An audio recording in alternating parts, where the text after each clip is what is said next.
ये आकाशवाणी रायपुर है। प्रादेशिक समाचार बुलेटिन के साथ मैं लता देवी चौहान।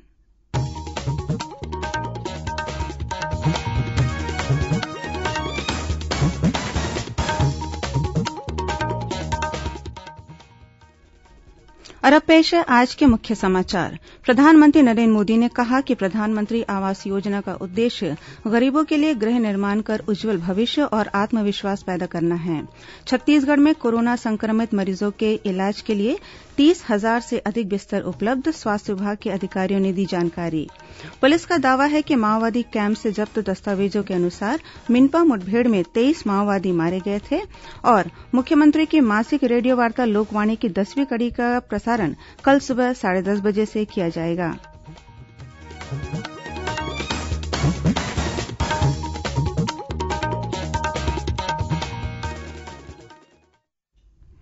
अब समाचार विस्तार से।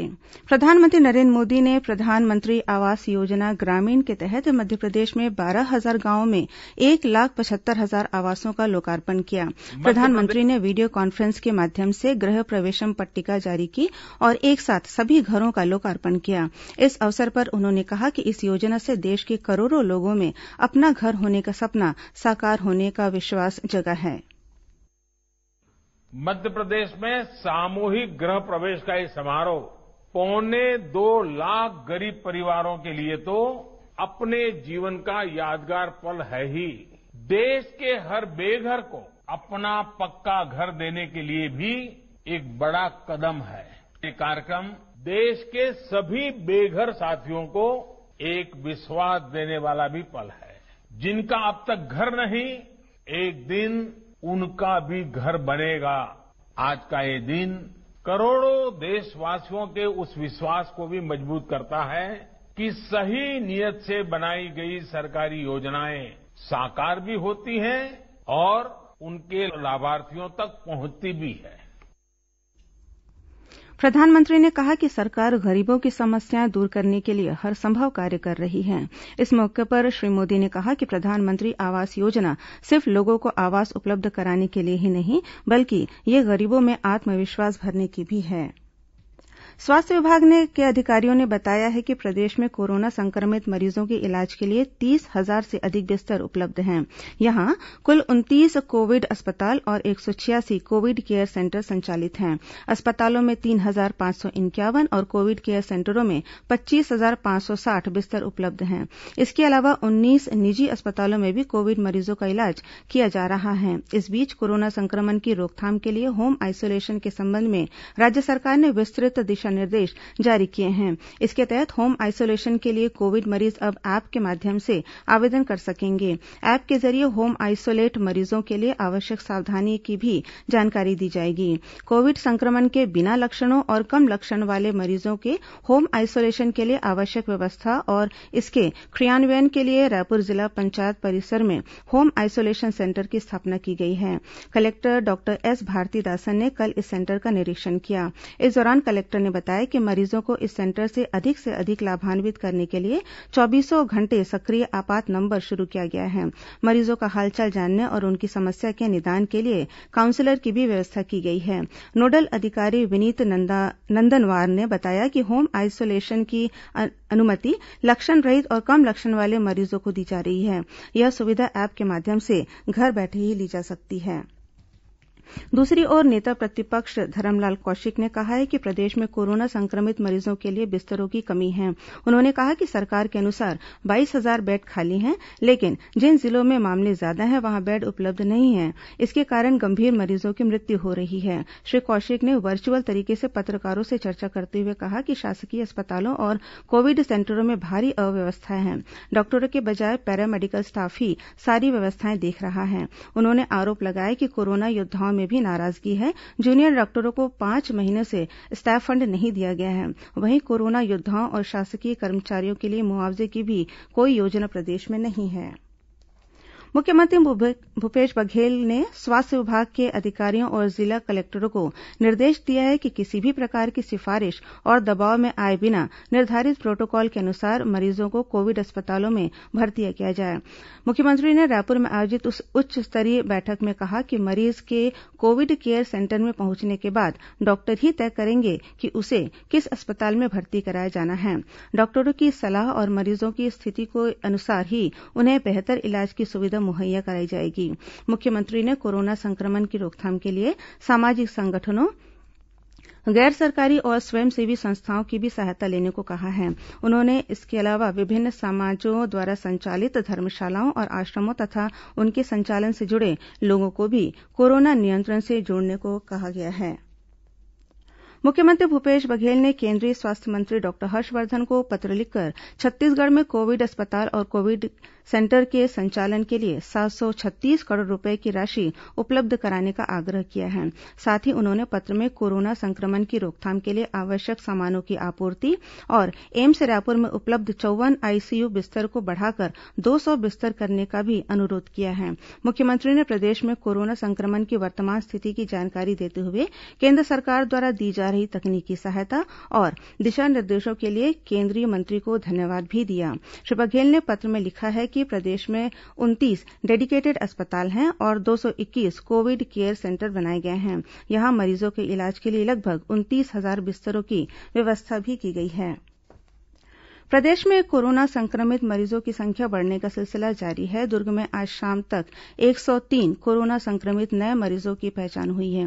वहीं जांजगीर तहसील कार्यालय के 3 कर्मचारी कोरोना पॉजिटिव पाए गए हैं। इधर महासमुंद जिला व्यापार और उद्योग केन्द्र में कोरोना संक्रमित मरीज मिलने के बाद कार्यालय को 14 से 18 सितंबर तक आम लोगों के लिए बंद कर दिया गया है। वहीं महासमुंद जिले में आयुष विभाग द्वारा कोरोना संक्रमण के मद्देनजर लोगों में रोग प्रतिरोधक क्षमता बढ़ाने के लिए काढ़ा के 3,000 पैकेट और 9,000 से अधिक पॉम्पलेट का वितरण किया गया है।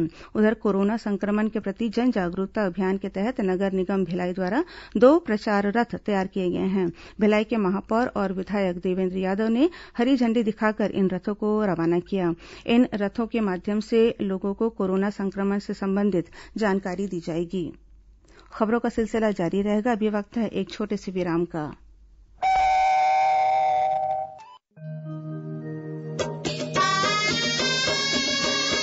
आपकी बात माननीय मुख्यमंत्री भूपेश बघेल के साथ सुनिए लोकवाणी की 10वीं कड़ी 13 सितंबर को सुबह 10:30 बजे से।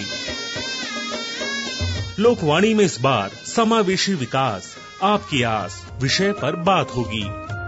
छत्तीसगढ़ के सभी आकाशवाणी केंद्रों, एफएम रेडियो एवं क्षेत्रीय समाचार चैनलों पर जनसंपर्क विभाग, छत्तीसगढ़ शासन द्वारा प्रसारित।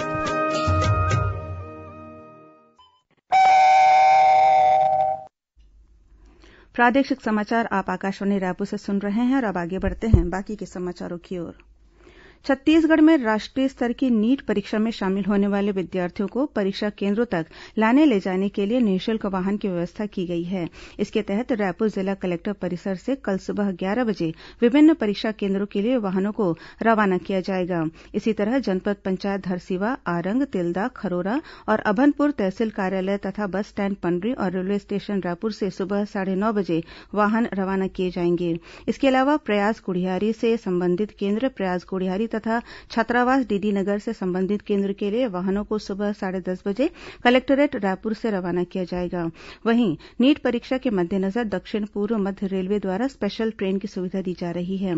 अनूपपुर भोपाल अनूपपुर स्पेशल ट्रेन का परिचालन आज से किया जा रहा है। इसी प्रकार भोपाल अनूपपुर स्पेशल ट्रेन का परिचालन कल 13 सितंबर को भोपाल से किया जाएगा। राष्ट्रीय परीक्षा एजेंसी एनटीए ने इंजीनियरिंग में दाखिले के लिए संयुक्त प्रवेश परीक्षा जेईई मेंस का परिणाम घोषित कर दिया है। परीक्षा इस महीने की 2 और 6 तारीख को आयोजित की गई थी। इसमें 24 उम्मीदवारों ने 100% अंक हासिल किए हैं। आज से 80 नई स्पेशल यात्री रेलगाड़ियां शुरू हो रही हैं। ये रेलगाड़ियां पूरी तरह आरक्षित होंगी। इनके लिए बुकिंग इस महीने की 10 तारीख से पहले ही शुरू हो चुकी है। रेल मंत्रालय ने बताया कि ये रेलगाड़ियां मौजूदा 30 स्पेशल राजधानी की तरह की रेलगाड़ियों और 200 स्पेशल मेल एक्सप्रेस रेलगाड़ियों के अतिरिक्त होंगी। पेंशनभोगियों के लिए जीवन प्रमाण पत्र जमा करने की तिथि 1 अक्टूबर से बढ़ाकर 31 दिसंबर कर दी गई है।